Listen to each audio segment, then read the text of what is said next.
tonight. He murdered his partner a decade ago, but now David Foker has dozens of opportunities to leave federal prison. That story and Lynn Paddock says his words have been misconstrued and denies that his comments at a recent candidates debate were steeped in racism. I was a senior military officer. I worked with people across many nations. I truly value diversity. The apology was hollow. The apology was, I'm sorry if you were offended. It was exactly the wrong message to send. On top of that, it's not who we are. That story coming up. He was an educator, a bureaucrat, a longtime politician, and for a brief stint, he was this province's premier. Now there's a road named in his honor. Words can't express what I feel today. It's all right here, because he deserved every bit and more. I'm Terry Roberts. That story coming up. Again, Roxanne trying to get a time of 1:28.79, and she's going to get it, Byron. After the Tokyo Paralympic Games, I just didn't feel like I was done. And she certainly wasn't. The pride of Kippens is heading for her record-setting 5th Paralympic Games in Paris this summer. This is CBC Here and Now.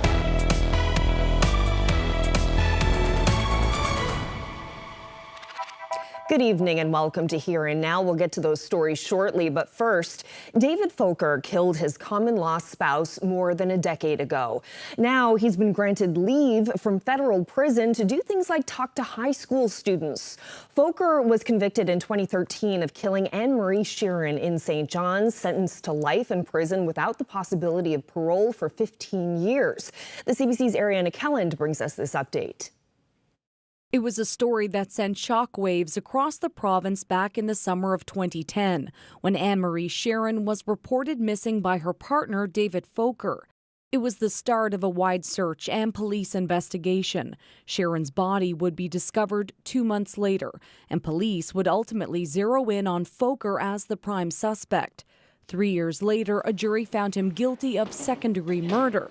Foker claimed it was an accident when he killed his 32-year-old partner, the mother of his 1-year-old son, before hiding her body, all following a fight.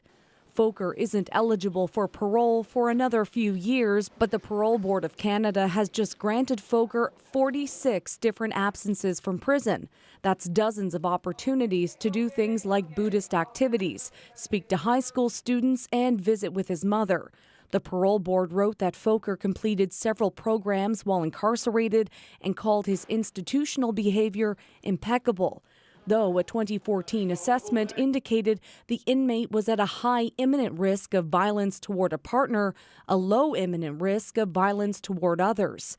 Foker will be under close supervision during his leave and must report all relationships with women to his parole officer. The board noted that Sheeran's family members are opposed to this conditional release. However, they say he's a low risk for violent recidivism. Foker also has a conviction for criminal negligence causing death when he drove drunk, killing another person in the early 90s. Ariana Kelland, CBC News, St. John's. Well, we have an update now to a story we brought you last night. The Progressive Conservative candidate in the Bayvert-Green Bay by-election is walking back some of his comments. At a debate late last week, Lynn Paddock talked about doctor recruitment, and today he says it was a poor choice of words. Troy Turner reports. It was Thursday night at the Green Bay Chamber of Commerce candidates debate. A question about immigration, specifically about recruiting doctors for rural Newfoundland. Lynn Paddock said the government should recruit from places like Germany that love the outdoors, not countries like India and Pakistan. Today, outside his campaign headquarters, Paddock says it was a poor choice of words. My grandmother instilled in me it matters not what race, creed, religion, sexual orientation, or political ideology. All that matters is someone is capable of getting up in the morning and doing an honest day's work. Since Thursday night's debate, Paddock has been a target, with Liberal Immigration Minister Jerry Byrne leading the charge. Paddock has been out on the campaign trail for days. He says the debate comment has not come up. I think it's only been played up by both the Liberal and the media. It has not been brought up once in any door that I have been to over the past 4 days. In explaining what happened at the debate, Paddock says there wasn't time to prep and he could have been better prepared.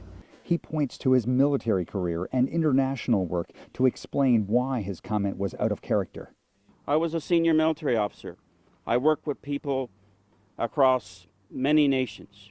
Had people from many nations work with me. I truly value diversity. Paddock says he's explained what happened, and what happens next will determine if those few words from a few days ago will have any impact on this campaign. The by-election day for Bayvert Green Bay is Monday. Troy Turner, CBC News, Springdale. Well, staying with that story, the Premier responded to Paddock's comments today. Andrew Furey said outside the House of Assembly this afternoon that the comments are harmful and every doctor is welcome in this province, no matter where they're from. Furey even called on the PCs to drop Paddock as a candidate. This is an opportunity for the leader of the opposition to be a leader and distance himself from the candidate and the comments. The apology was hollow. The apology was, I'm sorry if you were offended. That is an apology with reservation. That is an apology that suggests, I am sorry that my beliefs offended you.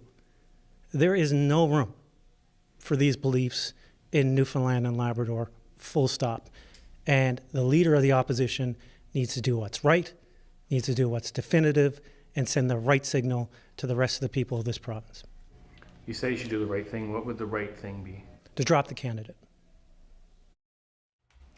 Well, meanwhile, PC leader Tony Wakeham made no commitment to drop Paddock. He says the candidate's comments were taken out of context and that he accepts Paddock's apology. I've spoken with Lynn. He's issued an apology. I've accepted that apology, just like the Premier has accepted the apology from his minister, who had to apologize for some of his remarks, from his Minister of Justice, who recently had to apologize for some of his remarks, and from some other MHAs in his caucus that have to apologize for their remarks. So I've accepted those, and that's what we're moving forward, and I just want to make sure that at the end of the day, again, this has to be about how we recruit health professionals and other professionals to the province of Newfoundland and Labrador. Well, in other news, the federal and provincial governments announced a $78 million agreement this morning to help support health care for seniors. The funding will go toward hiring additional clinical staff and will fund pay increases for more than 1,500 support workers at personal care homes. There will also be more options for palliative and community care. Government says the changes came out of lessons learned during the pandemic. You know, what we saw in the early days of COVID, as you will recall, is that long-term care facilities were some of the first that were hit. And we also, understood that we didn't have enough personal support workers. We needed more to make sure that people were well cared for. And then we needed to make sure that they were well paid. So, they were able to stay at one facility and really get to know those clients better, those residents better, as opposed to having to move around from, 1, 2, or 3 different jobs. Well, this summer we're going to show you everything you need to know to get growing, starting with seeds. We're going to show you all about how to do that right. Our summer gardening series is here to help you grow into a hobby that's easy, cheap, and fun. It's called Get Growing. Tomorrow we'll show you how to start a garden in any space, and we'll grow along with you this summer on Here and Now.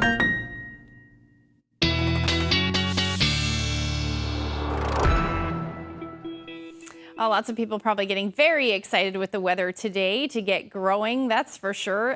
Temperatures pretty much the warmest we've seen so far in parts of central and eastern Newfoundland as well. But different story today on the west coast, thanks to an area of low pressure bringing some rain to those of you in the west, and then up across Labrador, the northern portions of Labrador, seeing snow as well. Take a look at these temperatures today.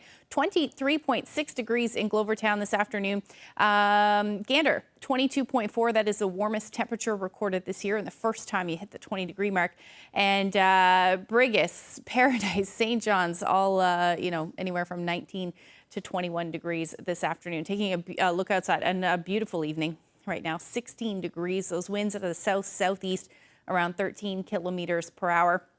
I do have some rain, though, like I said, moving towards the west coast. That is going to drop the temperatures tonight, and some of that rain will affect a good portion of the island through the overnight. I'll get into all the details coming up. Thanks, Ashley. Well, a stretch of highway along the Kittiwake coast between Musgrave Harbour and Carmanville will now be known as Beaton Tulk Highway. That's in honor of a politician who served a brief stint as Premier. Here now's Terry Roberts has more.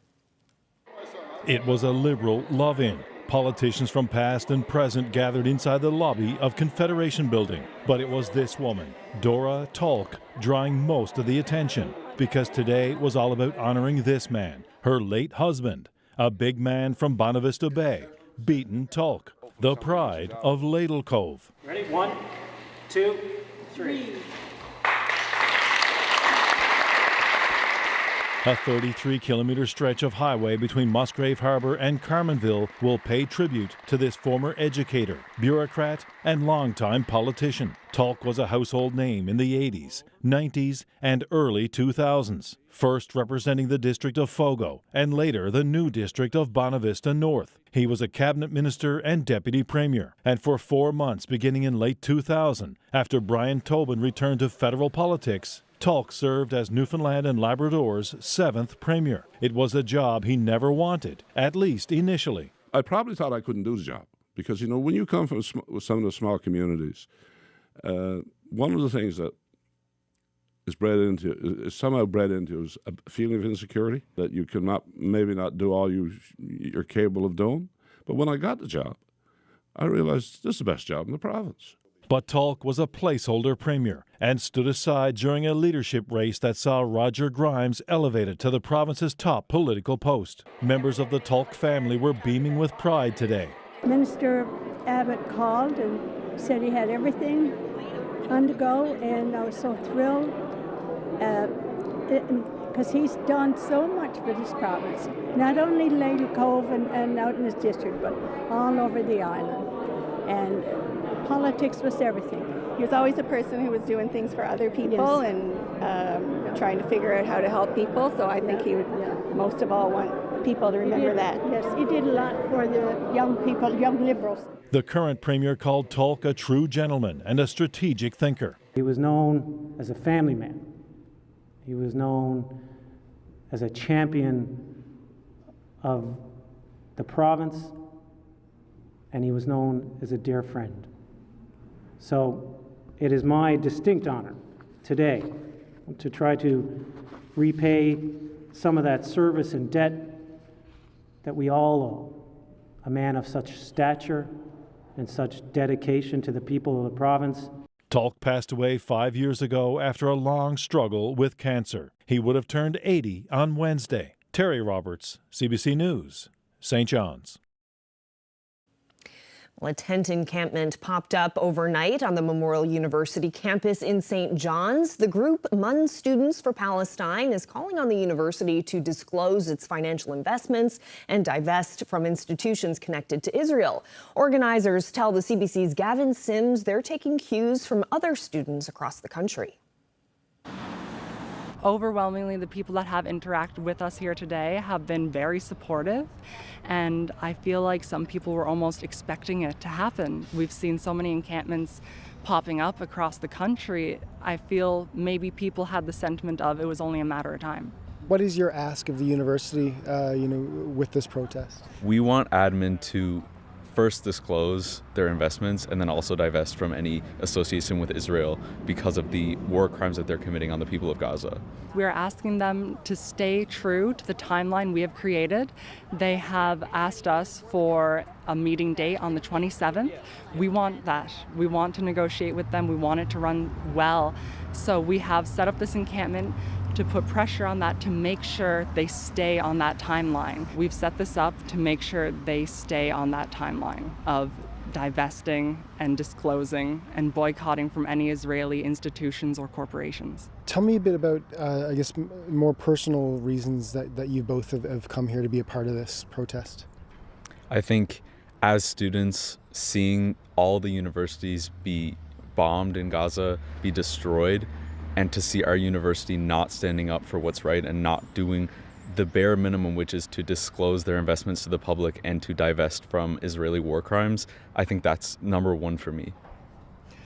Not only as a student, but also as someone with Palestinian family members, it breaks my heart to see all these grotesque images of destroyed children's bodies when I see them with the same name, the same type of face, the same last and first name as my own blood. It breaks my heart. I can't sit idly by.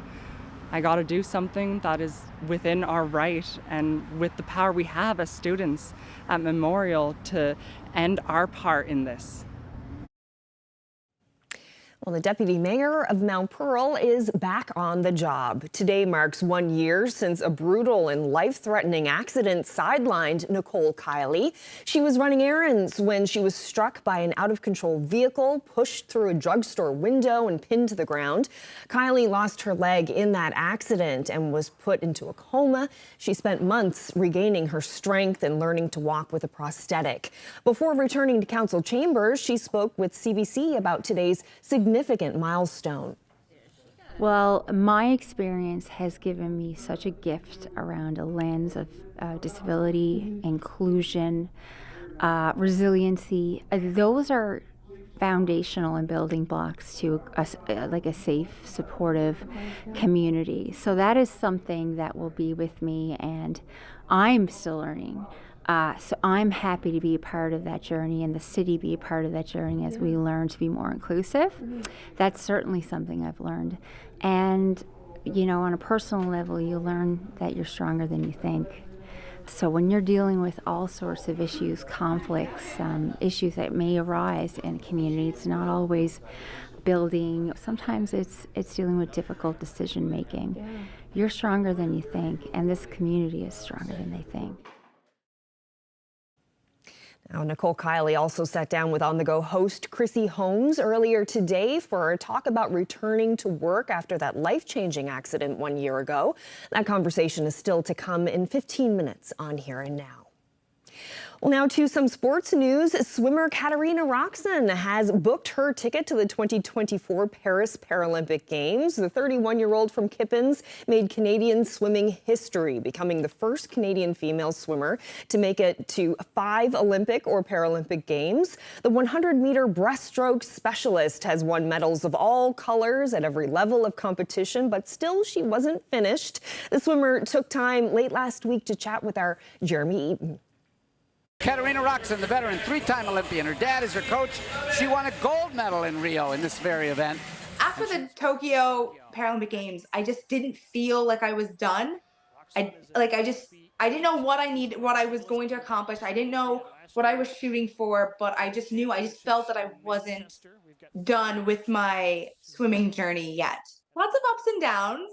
We've had lots of ups and downs, but it's been a journey where I've learned a lot about myself, and definitely having the support of my family and my friends and my partner has been amazing to get me to where I am right now. And I mean, I couldn't ask for anything better. I think I get that from my dad. My dad is a competitor, and I've always been like that since I was like a little kid. I've always loved to compete, push myself to be better. And I don't think that's ever going to go away, no matter when I retire from sports. Right on her shoulder is Katarina Roxon out of Kippens, Newfoundland. They named a stretch of the highway after her in Kippens. My dad and I, we talked about it. We sat down together and talked about what the goal was going into this Paralympic year and what we wanted to achieve. And we talked about it, discussed it, went back and forth. We're like, you know what? We're going to throw everything we have into the 100-meter breaststroke and see what we can do. Every other event, if I make it for any other event, that's just a bonus event. That's bonus. That's great. That's awesome. But we're going to really shoot for this 100-meter breaststroke, try everything possible to get the time, get the standard to make it onto the Paralympic team, and then focus on, God willing, getting onto that podium this summer. Katarina Roxon. Every opportunity that we get, whether it's at a Paralympic Games, a World Championships, Pan Ams, Pan Pacs, whatever it is, it's always such a blessing and an honor. We were chosen to be the representatives for our country, for our town, for our families. And it's always such a great honor, and it's something that I never take for granted. It's a feeling that doesn't really get old, for me at least, that I'm always so honored to be not only represent Canada, but coming from Newfoundland and Labrador, I always tell everybody I'm a huge Newfie. I'm a big fan, so it's always such a blessing that I get to represent my province of Newfoundland and Labrador. Warrior Elite Kickboxing sent a number of athletes to the national championships recently in Niagara, and the athletes did quite well. I'm Jermaine, and I'll tell you that story coming up on Here and Now. Well, that doesn't look like very much fun. The forecast over the next couple of days, well, let's say with the next 24 hours, a little wet for some of us. I'm going to bring some showers across the island, some snow to parts of Labrador. I'll break the full forecast down for you coming up.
This weather update is brought to you by the Healthcare Foundation Home Lottery. The absolute final deadline is midnight Friday, June 7th. Order tickets now at hcfhomelottery.ca.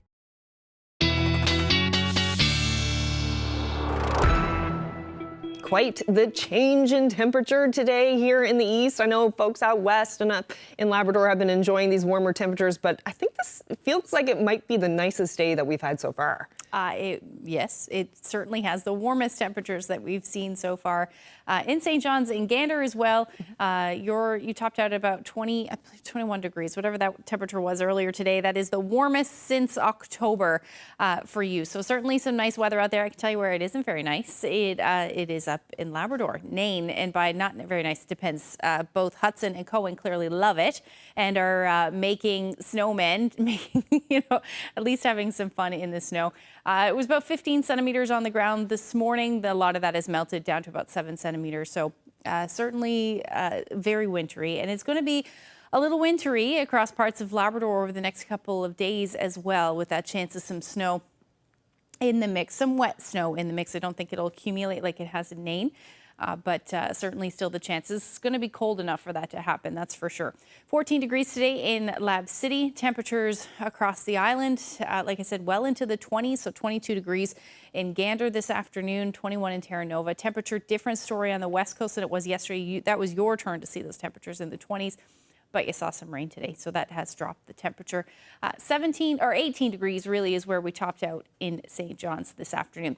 Taking a look at what's going on right now, that area of low pressure bringing some heavier showers to parts of the west coast. If I zoom in there, actually offshore here, they had a few lightning, a few thunderstorms embedded in there, but right now it's just rain. So when you see these showers move through, they will be heavy at times. They're moving through fairly quickly, and we're seeing some of those heavier showers as well through parts of Central. They're starting to taper or peter out a little bit at the moment, but these showers are continuing to head east, and like I said, fairly quickly. So Clarenville, you're up next, and parts of the Bonavista Peninsula as well as the Burin Peninsula. You're going to see those showers, and we will likely see some of those showers as well for the Avalon. So temperatures have dropped now since those showers have moved through, down to about 18 degrees in Gander, just in Badger down to 15 degrees. So we will see that temperature drop, and still only sitting in the single digits up across the Big Land. So as we head through tonight, like I said, some of that or most of that rain will head east. We'll probably see a few showers over the next couple of hours for the northern portion of the Avalon. Shouldn't amount to much, but certainly enough to wet the pavement. And up across Labrador, still looking at that chance of some flurries, especially towards the coast, the north coast in particular, and maybe even in and around Happy Valley Goose Bay tonight. You may see a few flurries in the mix there, especially as we head towards the morning hours, and then really all along the coast. Otherwise, a fairly quiet night across the island, just the chance of some drizzle through the overnight. Temperatures are going to drop somewhere between about 6 or 7 to about 10 or 11 degrees through Central. Northern Peninsula cooler, only around 2 degrees. And then up across Labrador, anywhere from about -1 to +2 through the overnight. And again, winds not overly impressive. But as we head into tomorrow, a gray start to the day, a few showers lingering as well. Up across Labrador, the chance of some flurries in the mix through the day. The best chance of the sun will be through the afternoon, and it will be for the west and southwestern corner of the island. Otherwise, unsettled up across the Big Land. Return of that northerly flow all along the northeast coast, pretty much to about Bonavista North is where you're going to see those cooler temperatures through the day tomorrow. And overall, we should see another warm day, one more warm day before we see that wind shift. So westerly winds tomorrow will keep temperatures likely in the teens, mid to upper teens. Same thing through Central, but again, a little bit of chance of some showers through the afternoon. The west coast recovering a little bit from the temperatures today, anywhere from about 16 to 17 degrees. A little cooler if you're in onshore flow.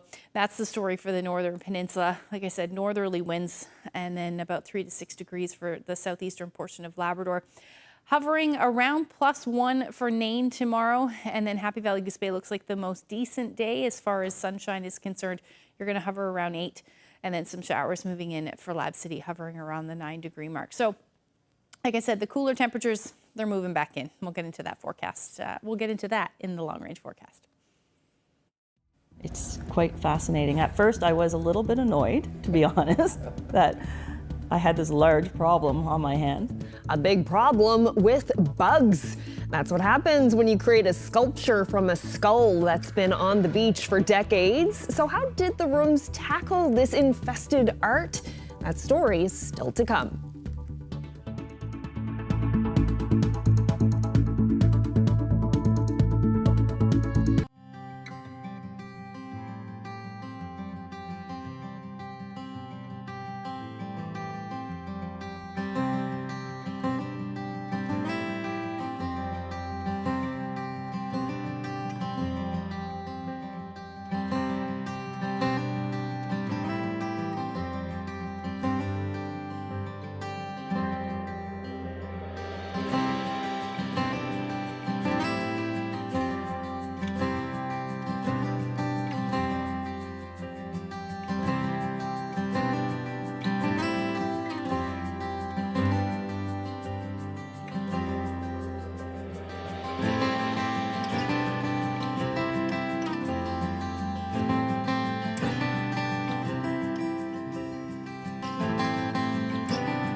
Bonus.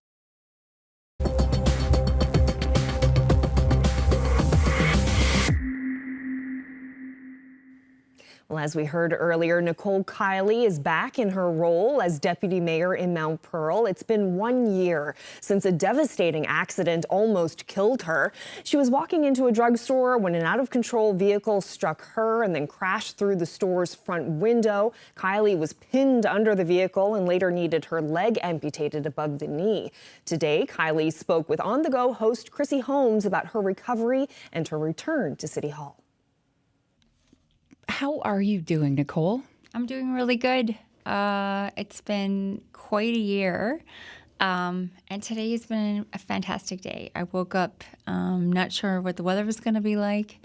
It's been warm, sunny, and I've spent today really celebrating this milestone. You never know with a milestone. Sometimes it can be very difficult. You can get right into your feelings. And I woke up today thinking, like, first thought was, I'm feeling good and I'm feeling great and grateful. Later this afternoon, I'm going to be back in my role as deputy mayor, fully and functionally, and joining my colleagues there to do what I love best, which is, be a steward of the city, be back in my role of helping, helping support that community and grow that community. And it's just, that itself kind of, you never know, like over the year, there were some hard times and people are like, I can't wait till you're back. Can't wait till you're back. And that was exciting to hear, but there's also parts of you whispering like, will I ever get back? And that's normal thoughts of, we're here too, and having doubts and being in a place where it's like, I'm physically exhausted or mentally going through post-traumatic stress or going through parts of your, depression or mental health state that wasn't really the best. So you do think, will I ever get there? Will I ever make it? So today is such an important day to recognize that, yeah, I've made it and I'm going there. And I just, that's incredible just to feel that and know that you are finally there, How have you been imagining that first day back in council chambers? I've pictured it the way I foresee it today going, which is, having the strength and the energy and also the fortitude to being back in that chair and knowing that there's a lot of people that support me and have waited for this. And I can't think, that's exactly where I'm too. So you've been through so much in the last year, Nicole. I mean, just even big picture, what have you learned about yourself in the last year? I have learned that you're stronger than you think. That finding peace and joy doesn't have to be huge endeavors. That you can find your peace and joy just looking out a window with small steps, with one day at a time. Just being not in pain is joy. Seeing people that you love. But that sounds like a small piece of it, but it's foundational. I remember times where self-doubt was a real thing and depression was a real thing. And you remember that you are stronger than you think. And that it's so, so important to remember to just take every blessing you have and take every part of this journey, even as small as it is, and remember it and be thankful for it. Whether it's a day where you're just learning how to get out of bed to learning how to deal with not just depression, but exhaustion, to learning your new normal as somebody living with a disability, somebody as an amputee. Yeah, I would say you're stronger than you think, and it's something that I've come to understand of what real resiliency is. So yeah. Sounds like you surprised yourself too. I definitely did. Surprising yourself almost on a daily basis at points, and then also in the matter of waking up today and it's like, it's a year. I'm feeling good. I'm feeling my energy. I'm working well with my legs. I'm going up and down paths. I'm dealing with different terrains. So I could never have anticipated that I would be where I'm to if it wasn't to remember that you're stronger than you think.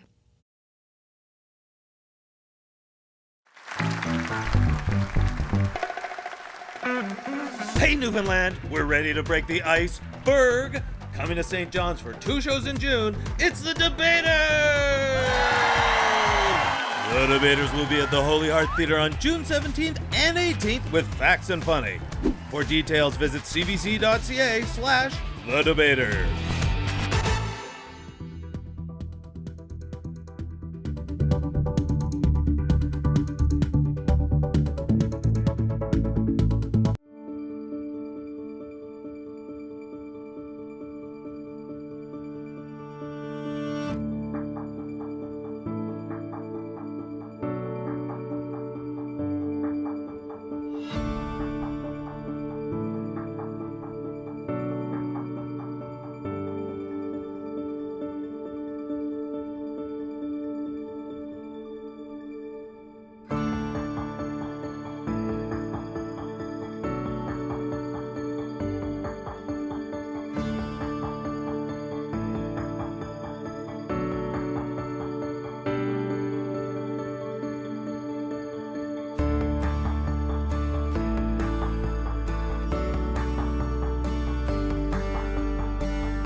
Billy Gauthier says it's his most significant creation to date, but there's a bit of a problem. Last summer, we saw how the artist created a massive sculpture from a whale skull. It's titled The Earth, Our Mother, and it will soon be on display at the Rooms.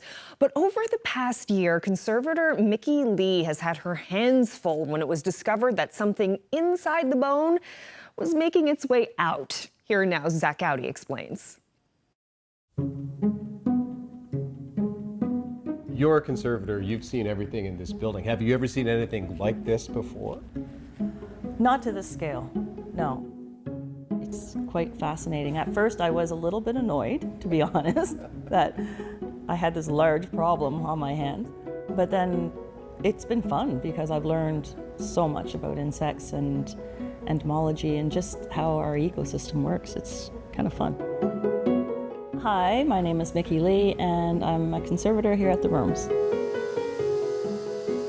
So The Earth, Our Mother is a fin whale skull that was carved by Billy. He was commissioned to carve it over the course of the Bonavista Biennale. Her name, this piece, it's titled The Earth, Our Mother.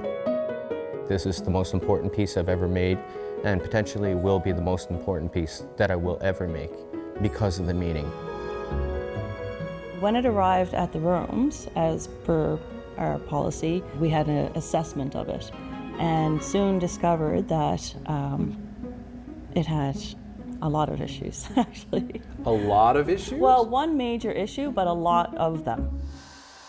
So before Billy carved this, it sat on a beach for over 40 years. So as you can predict, while it was on that beach, a lot of insects took up residence inside of it. So what kind of insects are we talking about here?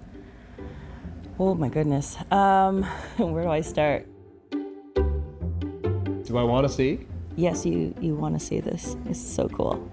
I have it zoomed way in, so if you're squeamish, I'm warning you. Can you see the mites that are? Yeah, the there's adult like ones. 3 or 4 big ones. And do you see anything else all around them? Yeah, there's 3 big bugs, and there must be hundreds of these little white speck things. Right, so those little bugs are, I guess you'd call their offspring. The little white dots are the baby mites. Yeah, and it's completely covered in that.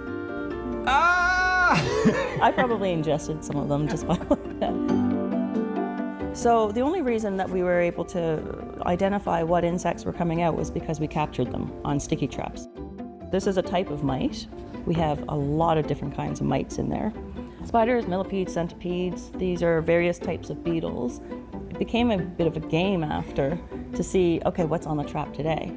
Aside from general grossness, do the insects pose a problem for the artwork or for other art and artifacts here at the rooms? Oh, absolutely, because the majority of these insects, they won't die off, they're feeding off each other, and they're feeding off of this sculpture.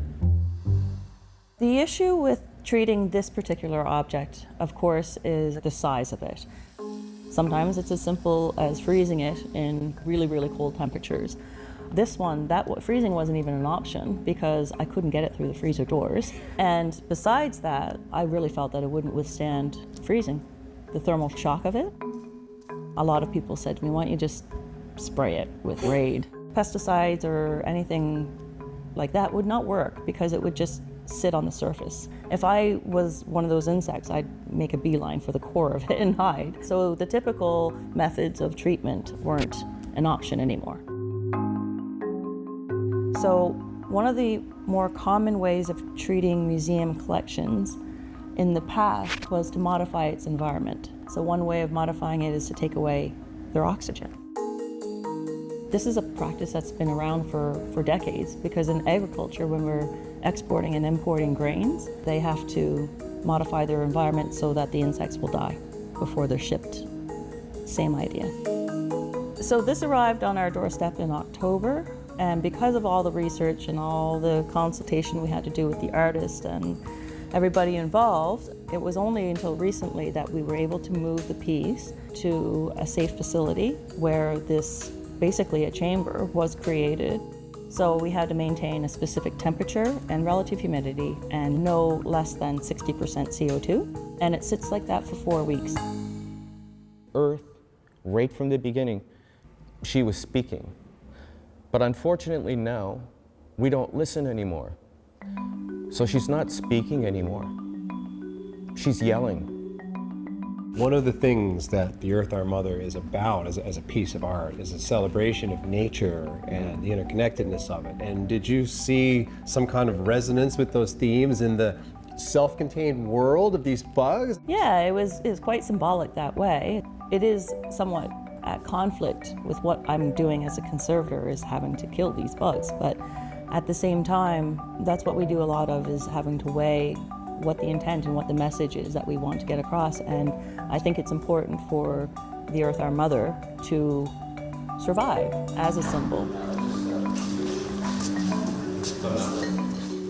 Personally, the thing that I took from this was just how amazing insects are. You know, at first I saw them as a nuisance. That's my job as a conservator, is to make sure they don't enter my life. But it's quite fascinating to know how they are basically their own little ecosystem inside this sculpture. Wow, what an interesting story. Well, Tuesdays are gardening days on CBC Radio's The Signal, and today guest host Todd Boland joined host Adam Walsh in studio to field questions from growers across the province, including someone looking for advice on growing asparagus. This is the third summer for the asparagus. This is the first time we harvested any of it. Wondering what percentage of it we should harvest, and for how many weeks do you think we'll be able to harvest more? So here's a picture of the asparagus. Wow. Those are fantastic. Wow. Ours at the garden haven't even poked their noses up yet. Now, this is not a St. John's email. Oh. This is from Linda in Deer Lake. So there you go. I knew they were having spectacular weather over there. That's unreal. Yeah, like it is like just full like asparagus. Yeah, like they look I'm fantastic. I'm so jealous. So thoughts, right? What percentage of harvest, and how many weeks do you think they'll be able to harvest more? Yeah, when we have the garden now must be, gosh, I guess ours is probably 3 years, maybe 4 years. We only have the one plant, right? So it's going to take a long time. I'm assuming this person has more than one based upon the amount of spears she had there. I mean, she's got a big feed there. Yeah. And so generally speaking, you harvest them at the right stage where she's there now, where they're probably about 3 to 4 inches or so in length above the ground, and you can cut them just below the ground. Okay. But you don't want to remove too much. It's like rhubarb, right? Because you need to have so many to grow back up so the nutrients go back down to the plant again at the end of the season. So if in her case, I would not harvest anything after like the early first week of June or so. At that point, then any new spears that come up, then I would let them develop into the full leaves so that much more energy can go back in, and then the plant will bulk up even more, okay? So, because it's like a fine wine. Rhubarb or the asparagus just get better and better and better the older and older they get. They're very heavy feeders, so this is the time of the year now, too. If you're going to put some fertilizer or compost, put them on them as well to really drive them. And yeah, she's obviously doing something right. Those asparagus, that picture is fantastic. Oh, it looked like a treat, right? Like the picture came in, I was like, oh my gosh. Yeah, she just went to the supermarket and bought a tray full of beautiful asparagus. And better because they're actually locally grown, and fresh. Right? Like, it's we're talking now the 20th of May. Yeah. So I don't think I'd go much beyond like say the end of the first week of June. So she'll probably get another feed off of them yet. Cool. Yeah. Oh, how do you like your asparagus? I just saute them. Yeah. Like literally, they just touch the pan for like 2 seconds, just enough to heat them up. Yeah. And so they have a nice crunch. I like them al dente.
$100 bonus.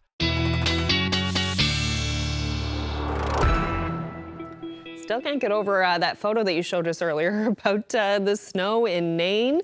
Yeah, enough snow to make a snowman. Yeah, no complaining down here about cold weather. The cool weather. Yeah, unfortunately, it's going to return, especially as we head into Thursday, because the northerly flow will return. Oh, great. I know. That's okay. Well, we'll see. It'll come back. Yeah. Let's take a look at what's going on as we head through Wednesday evening and into Thursday. So there's that northerly flow. We will see that switch happen in the morning. And as far as the weather is concerned, likely cloudy with the chance of some patchy drizzle, especially in that flow. Otherwise, clouds will move back in later in the day. We've got some more showers moving towards the west coast of the island as we head through the evening hours. Chance of some flurries in the mix for Lab West through the afternoon on Thursday as well, and that will head towards central areas of Labrador through the overnight. Your temperatures during the day will stay around 7 degrees, but through the overnight periods, your temperatures will drop, and that's when you're going to see that chance of some flurries in the mix. Cartwright, you're hovering around 2 degrees, so the chance of flurries through the day for you, but across the island, generally looking at in the teens, just barely, but in the teens for Corner Brook, 10 degrees in Grand Falls, Windsor, and then as you head east, that's where those temperatures will be cooler, and really all along the northeast coast, anywhere from St. Anthony through to St. John's, you'll be hovering around 5 to 7 degrees through the afternoon. 11 degrees in Marystown, you should see some sun for the first half of the day, but those showers will move in and continue through Friday. It looks like it will be a fairly wet day. And again, most of Labrador looking at that chance of some flurries in the mixes, certainly through the morning hours. As you head into the afternoon, temperatures will warm up a little bit, so that should change over to rain. But again, easterly flow for the Avalon. However, temperatures will likely reach around 11 degrees through the day. Now, if you're right towards the coast, those temperatures will be cooler. But overall, that's where we should sit. 14 degrees for Grand Falls, Windsor as you head towards the west coast, anywhere from 12 to 19 through the afternoon. Northern Peninsula, you're going to stay again in the cooler air around 3 degrees through the day.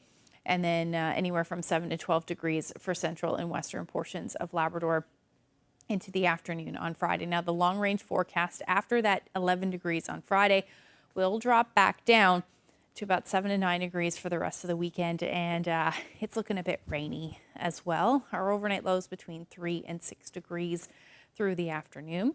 And then for central Newfoundland, you're looking at that rain moving in later on Saturday, likely through the overnight, and then into Sunday, continuing into Sunday, and that's when you're going to see your drop in temperatures.